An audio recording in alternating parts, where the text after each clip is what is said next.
Merci d'être avec nous. Il est 7h46 et dans Sud Radio vous explique ce matin qu'est-ce qui se passe avec les aides aux entreprises publiques. Bonjour Yaya Falla. Bonjour. Merci Maxime. beaucoup d'être avec nous ce matin. Vous êtes le porte-parole et membre du collectif exécutif de la CPME. En réalité, c'est vrai qu'avant qu'on s'engage dans cette discussion, et je voulais vous savoir ce matin au micro, parce que en réalité, il y a un chiffre, 211 milliards, et il y a ce propos de Pierre Gattaz, ancien patron du MEDEF, qui dit, puisque c'est comme ça, puisqu'à chaque fois il y a des problèmes, on arrête les aides publiques aux entreprises. Mais ce chiffre, 211 milliards, il est repris partout. Vous le confirmez? Vous voulez nous l'expliquer? Vous le contestez?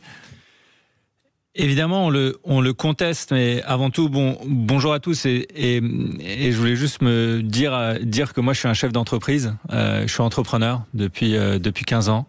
Aujourd'hui, j'ai une société avec 20 salariés, 20 collaborateurs, des gens extraordinaires avec qui on travaille tous les jours. Je suis avec eux tous les jours, on bosse. Et aussi, je me suis engagé effectivement il y a à peu près 6 mois à la CPME.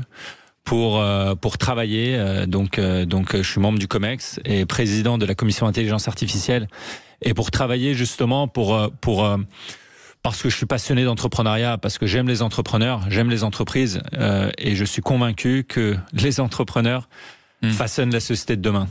Mais sur ce chiffre de 211 milliards. Justement, sur ce chiffre en fait de 211 milliards, alors on voit d'ailleurs différentes institutions, on va pas tous les citer, le contestent. C'est-à-dire que le chiffre, alors certains parlent de 100 milliards, certains parlent de 18 milliards. C'est-à-dire ça dépend de qu'est-ce qu'on met dedans. Il y a deux choses que j'ai envie de dire ici. La première, tout de suite je vais arriver à la conclusion et puis après on va développer. C'est-à-dire, est-ce que les entreprises, 211 milliards, 2 points, je reprends le titre de l'émission que vous avez évoquée, est-ce que les entreprises sont les assistées? La réponse est non.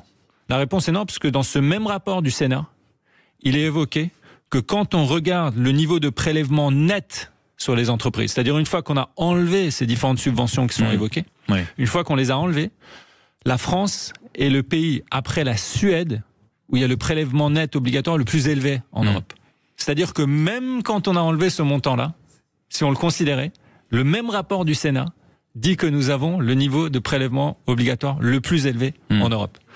Du coup, c'est vrai que pour nous, c'est difficile à entendre parce que les journalistes, les spécialistes, les économistes, peu importe de quel bord ils sont, ils le savent ça. Donc faire un titre accrocheur qui provoque, mais en réalité qui nous donne une mauvaise information un peu vite, c'est pas une belle démarche. Et après, du coup, on se retrouve à devoir expliquer, faire de la pédagogie, venir ici sur Sud Radio à 7h45 du matin pour expliquer en long, en large, en travers pourquoi ceci est faux et que c'est un mauvais raisonnement et que c'est un mauvais titre qui donne de mauvaises idées. Mais vous diriez quoi? Vous diriez que ce chiffre, que cette émission, parce qu'il faut le dire, Pierre Gattaz qui a proposé cette idée de mettre fin aux aides publiques aux entreprises, c'était dans une émission de complément d'enquête qui était titrée Entreprises, les grands assistés de la République. Vous diriez quoi? Qu'il y a une campagne de toute façon, politique, économique, médiatique contre en général les patrons, le milieu de l'entreprise? Je sais pas s'il y a une campagne, etc. Moi, vous savez, à la CPME, moi je suis patron, donc dirigeant, cofondateur d'une PME techniquement. Moi, je veux pas rentrer là-dedans. C'est-à-dire que moi, je suis un optimiste. On bosse, on innove. Je suis passionné de ça. On a énormément d'opportunités en France. On a des possibilités incroyables. Et c'est sur ça que je veux miser. Après, Pierre Gattaz n'a pas besoin de moi pour le défendre, mais quelque part, moi, je le comprends. Pierre Gattaz est un entrepreneur assez exceptionnel. Ancien patron du MEDEF. Ancien patron du MEDEF, certes, mais c'est un entrepreneur avant tout. Bien sûr. C'est un dirigeant de société avant tout. Et une fois, effectivement, vous êtes dans une émission comme ça, provoquée avec un titre provocateur, je comprends sa réaction. Est-ce que vous rejoignez cette idée? Je pense à ceux qui nous écoutent ce matin, qui sont sans doute en train de touiller leur café, qui tendent l'oreille, qui disent attendez. Donc là, l'idée, c'est que il y a des patrons qui sont pour la suppression des aides publiques aux entreprises. Vous, c'est par exemple quelque chose, parce que ça pourrait apporter une certaine tranquillité, parce que c'est l'argument de Pierre Gattaz, de dire, vous savez quoi, on va arrêter, parce qu'en réalité, à chaque fois, on fait des commissions d'enquête, on paye des gens, on attaque les patrons, on dresse les uns contre les autres. Vous, du côté de la CPME, est-ce que c'est une logique qui pourrait avoir un sens et que vous pourriez soutenir? Dans l'absolu, c'est une logique qui a un sens, mais tout le monde vous le dira, n'importe qui vous le dira. C'est-à-dire que, en fait, être dans un système comme la France, ou dans certains cas, parce que, attendez, cet argent-là, il vient d'où? C'est une bonne question. L'argent, il vient d'où? Qu'on nous redonne, il vient d'où? En fait, c'est de l'argent qu'on nous redonne, quelque part, en fonction de certains cas que je veux détailler. Mais oui, c'est de l'argent qui, initialement, est pris par les entreprises. Je sais pas, on vous prend 10. L'administration doit gérer, contrôler, etc. Donc il y a une partie qui est utilisée, disparaît. Et puis après, sous certaines conditions, et là on peut les détailler, cet argent est redonné aux entreprises. Alors redonner, c'est un grand mot, c'est souvent des allègements de charges, etc. Prenons quelques cas, parce que c'est des histoires de politique publique. Dans ces sommes évoquées, par exemple, il y a l'aide à l'apprentissage. L'aide à l'apprentissage. Donc, vous voyez, c'est collectivement les Français, l'État, les Français tous ont décidé de se dire, tiens, dans le système éducatif, pour mieux former les jeunes, qu'est-ce qu'on peut faire ? On peut les faire travailler dans des entreprises.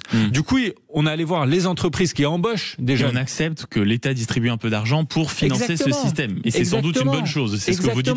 La transition écologique, etc. Les mêmes personnes qui dénoncent ces montants-là aujourd'hui, qui disent oui, c'est pas bien, etc. En réalité, une grande partie de ces sommes là, par exemple, vont dans l'innovation, vont dans la transition écologique, etc. Je veux dire, pour une usine,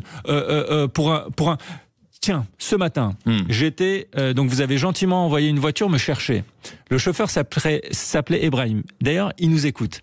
Il m'a raconté tout son parcours. C'est un ancien chef d'entreprise, etc. Il a bossé dur. Un élément très simple. Lui, il est chauffeur. Et pour acheter sa voiture hybride, il a eu une prime de 3 000 €. Est-ce que vous pensez que c'est un assisté ? Ah ben non, évidemment que non. Est-ce que vous pensez que c'est un assisté ? Il bosse ce matin depuis 5 heures du matin. Il conduit les personnes à travers Paris, etc. Est-ce que c'est un assisté ? La réponse est non. On a compris la logique. Tous ceux qui demandent la fin de ces interdictions sont les premiers certainement à aller demander un petit billet, une prime précisément pour toutes ces personnes parce que ça peut les aider, ça peut encourager certains principes. En fait, c'est des politiques, c'est des politiques publiques. Après, je comprends ce que dit Pierre Gattaz. Effectivement, pour une question de simplification, dans certains cas, on peut les enlever, mais il faut le faire de manière ciblée, secteur par secteur, et regarder l'impact que cela peut avoir. Yaya Fall, la dernière question, est-ce que vous iriez jusqu'à dire, comme ce que pouvait affirmer il y a 2 jours à la une de Libération, la patronne de la CGT, Sophie Binet, que oui, les patrons commencent à paniquer en ce moment parce qu'en réalité, ils ont perdu la bataille des idées, c'est vrai ? Les patrons commencent à paniquer, je pense que c'est pas très respectueux, donc je dirais pas ça. Après, la bataille des idées, force est de constater qu'en partie oui, mais c'est pas grâce à eux, c'est pas eux qui l'ont gagné en fait. C'est pas eux qui l'ont gagné. Il y a des contre-vérités. Il est difficile, on le voit ce matin, il faut prendre du temps pour expliquer les choses. Quand des contre-vérités sont dites dans des médias parfois majeurs ou par des politiques ou des économistes dont la voix porte parce qu'ils sont connus, nous devons prendre le temps, minute par minute, heure par heure, jour par jour, pour venir corriger ces contre-vérités-là. Et je vous remercie de l'avoir fait en direct sur Sud Radio ce matin. Merci beaucoup Yaya Fall, porte-parole et membre du comité exécutif de la CPME, d'avoir été avec nous. Dans un instant, le téléphone sonne, comme dirait l'autre, 0826 300 300. Vos commentaires, vos réactions, vos interactions par rapport à ce que vous avez entendu depuis près d'1 heure. Vous êtes sur Sud Radio, c'est votre radio et votre matinale. Il est 7h54. À tout de suite.